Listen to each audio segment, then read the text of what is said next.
recording is for the parents for the class of 2027 and also any students maybe who were absent the day that I met with them during English class to go over courses for next school year. All of the students got a form during English class, and at the bottom of the page there are two numbers. The first number is the number of credits they have as of today. The second number is the number of credits they will have at the number of credits they will have at the end of this year, providing they pass everything second semester. And so that second number on their page needs to be at least 12 and a half.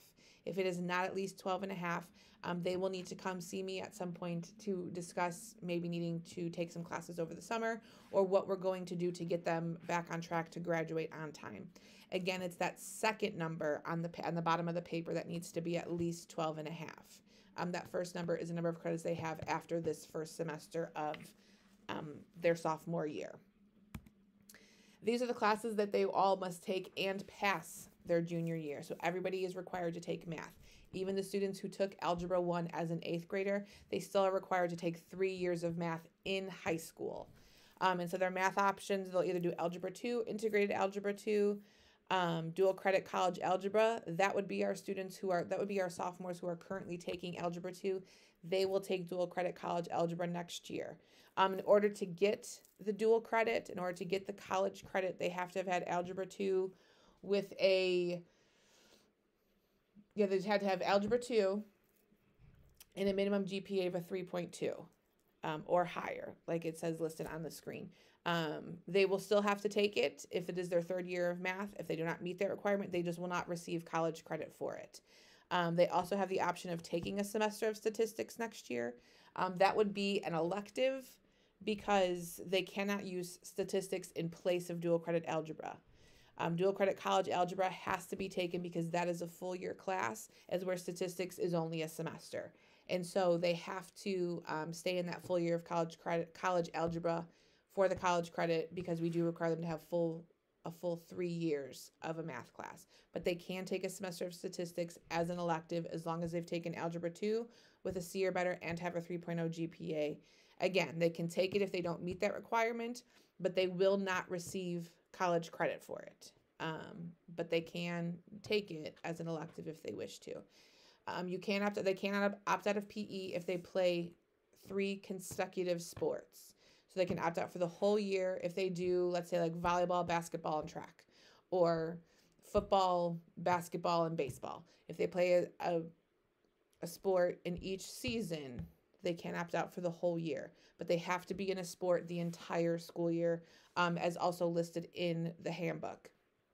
If they do that, they can opt out of PE. They do not have to opt out of PE. They are welcome to stay in PE if they enjoy it and they wish to. But if they play 3 sports, they can. We also allow students to opt out of PE for a semester if they're in a sport for the entire semester. So if they do like soccer and cheerleading or cheerleading and track, they can opt out for either first semester or second semester. But the only way to get out for the whole year is to do back-to-back-to-back sports. They have to be in sports the whole school year. U.S. history will now be dual credit starting next year. It will not be a weighted class, though. We are doing away with weighted classes, and so any new classes added from here on out will not be weighted. Classes that were initially weighted will remain weighted, but anything new added will not. And so U.S. history, they will earn college credit. They will earn 3 college credits each semester, for a total of 6 college credits for U.S. history through Lincoln Land, which is a great opportunity for us. But again, it will not count towards their weighted GPA, but it will count for college credit. And then they will all take English 3 with Mrs. Sellinger next year as a required class their junior year as well. We do allow our juniors and seniors to participate in LTEC if they would want to. So LTEC, they go over to Lincoln High School in the morning. We transport them back and forth. They have to be at the school. The bus leaves at 7:30. If you have a student who currently goes to LTEC, you know that they are very prompt about leaving at 7:30. But they leave at 7:30 and they will not wait because they have to get to Lincoln by a certain time. And the van also has to get back here by a certain time to pick up other students. And so they do leave very, very, very promptly at 7:30. If they decide to do LTEC, it is the only elective that they will get for their junior year because LTEC takes up the first 3 hours of the day and they only get 3 electives as a junior. Students cannot drive themselves to Lincoln. If your student misses the bus or the van, you can then drop them off and they can ride the van back, or they can spend the morning here at the high school in the conference room working on homework and stuff like that. But students are not allowed to drive themselves to Lincoln. I know if they go on a field trip, sometimes they will make the exception with a permission slip. But on a normal day-to-day basis, students cannot drive themselves to Lincoln. The application is online. It is posted in my Google Classroom. It should be under coursework, the very top thing, LTEC application. They fill out that Google form. It goes directly over to Lincoln High School. And then the secretary for LTEC then reaches out to me and has me approve the students who have applied. And so there are no more paper applications, which is great. It's all done on the computer. And then we kind of take it from there once the application is submitted. On the left-hand side of the screen is all the classes that they can take, all the different classes they offer at LTEC, which is a great variety. We've had a lot of students who've had success with our CNA class. We have a lot of students who do we have some in culinary this year. We have some in cosmetology this year. We have some in auto mechanics and welding. A lot of different areas for students to look into if they are interested in that field, that we just don't have the staff or equipment to go as in depth with the classes as they can at Lincoln High School. And so LTEC is an option for our juniors and seniors. They have to complete an application. Here is my advice on LTEC. If your student is unsure, if they're like, oh, maybe I want to do LTEC, have them complete the application. That way they will get a seat saved for them in the class. And if they change their mind, don't want to go, all I do is email the secretary over at LTEC. She takes care of it. The problem is we have students over the summer sometimes who decide they want to go to LTEC, but LTEC is full. Once it's full, it's full. There's nothing we can do about it. Because once the local schools send in their applications, then Lincoln lets their students fill in the rest. And so without that spot being saved for them, it is not impossible, but unlikely they're going to get into the class that they want to be in. And so if there's any consideration, maybe I want to do it, have them complete the application. And that way the spot will be saved. And if they end up not going, that's completely fine. I will let Lincoln know. But it's better to have a seat saved for them just in case than to not have the room at all if they change their mind over the summer. So that is my recommendation for LTEC. Mr. Watercutty will be introducing an additional dual credit nutrition class next year. He will back this up with the HSP 116. This class is not a requirement for HSP 116. They do not have to take this class in order to take the other one. They can take both. This class is worth 3 college credits. HSP 116 is worth 2.5, so it's another 5.5 college credits that they can earn taking a nutrition class with Mr. Watercutty. Again, this class is not going to be weighted, though, since it is a new dual credit class, but they will earn the college credits for it, which is the most beneficial part. Juniors and seniors only. It'll be first semester. HSP will be second semester. They can do either one without the other. That is not a problem. HSP is a weighted class since it is a pre-established class. But they can do both. Like I said, this will be first semester. HSP will be second semester, but they can do one or the other if they don't have an interest in both. But again, if they do both, it's 5.5 college credits total through Lincoln Land. Mr. Allen flip-flops his dual credit ag class every year. So next year will be farm animal production, and then their senior year will be the crop sciences class. There are some prerequisites for the class, and so highlighted in blue down here at the bottom are the prerequisites for the class. If they have not taken biology, but they took the sophomore class this year, have them check with Mr. Allen and see if he would be okay with them taking it, taking the class, because that is an MPHS requirement, not a Lincoln Land requirement. They do get 3 college credits for it. They'll get a full year of credit here because it is a full year class. The course is weighted. It is dual credit. It is weighted because, again, it's a pre-established class, so they will get weighted credit for it. And they will also get the college credit for it. With all of our dual credit classes, if your student is not taking any dual credit classes this year, they will need to complete a Lincoln Land application. I will take care of that with them, probably end of March, beginning of April. We'll get them all applied. They will need their social security number for that. I will start sending out emails about that information, probably, again, like end of March, beginning of April, to get them all registered with Lincoln Land before we leave for the summer. It just makes the transition to next school year much easier if all of that is taken care of beforehand. And so if your student is not taking the dual credit computer class this year, they will need to complete a Lincoln application. But again, I will work with them on that, but they will need to provide their social security number on the application. And again, I will send out some emails about that when we get closer to that time. But just a heads up that it is coming. We do allow students to take online dual credit classes through Lincoln Land. We will give them one class period throughout the day to work on it. We have a couple students this year who are doing it. It has to be approved, and so you'll have to check in with myself or Mrs. Fricky. If they're interested in doing an online class, have them write online LLCC class on their course sheet. Their classes, all online classes, are only a semester, so they could do one first semester, one second semester if they wanted to. Students cannot earn more than 7 credits for the year, so it can't be, well, I'm going to do this in place of study hall. No, they have to do it in place of one of their electives. Families are responsible for the cost of the class. You're looking at probably $500 to $700 for a course, depending on how many credit it is, how many credits it's worth, plus the additional cost of the book. And so it can get expensive, but we do allow students to take online classes during the school day here for one class period a day. We do not do anything with payments. We don't collect payment. We don't send bills. It's all through Lincoln Land. You will have to contact their financial aid department about payments or setting up a payment plan if you need to.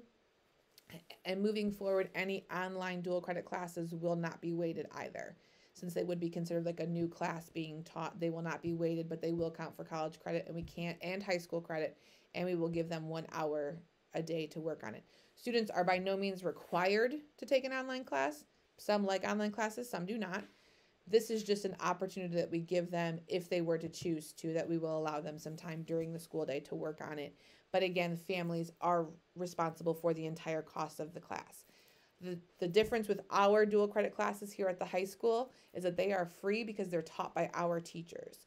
And so if your child is taking math or ag or foods, they will not be required to pay for it because it is taught by our teachers. Lincoln Land has that deal with local schools that if their teachers teach the class, the students can then take it for free. So families are only required to pay for dual credit classes if they are taken online through Lincoln Land. The ones taken in person here, there is no fee for those classes.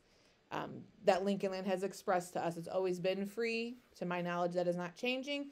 If it were to change, I would let you know. But again, it's most likely staying free. But if that were to change with Lincoln Land, we would let you all know.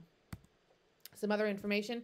At the bottom of their sheet, there is 2 lines. If you could have them list 2 alternative classes that'd be okay with taking in case their first choices do not work out. We are a small school. We have a limited staff. We have 29 classes taught once a day. Making it work for everybody can be exceptionally difficult. We do our very best to make it work for everyone, but sometimes things don't work out the way we want them to. And so if you could have them list 2 alternatives, at least 2, they can list 4 or 5 if they want to, but at least 2, that would be ideal. Please don't have them list classes they already took just to have it filled out. If they're not sure, leave it blank and have them come see me. And we can talk about kind of what they want to do in the future or what they enjoy doing and what some classes might be a good fit for them. But please don't list classes that were already taken on the sheet again. Sheets are due back to me February 3rd, so that is Monday. I will take them late because I really want the students to turn their sheets in.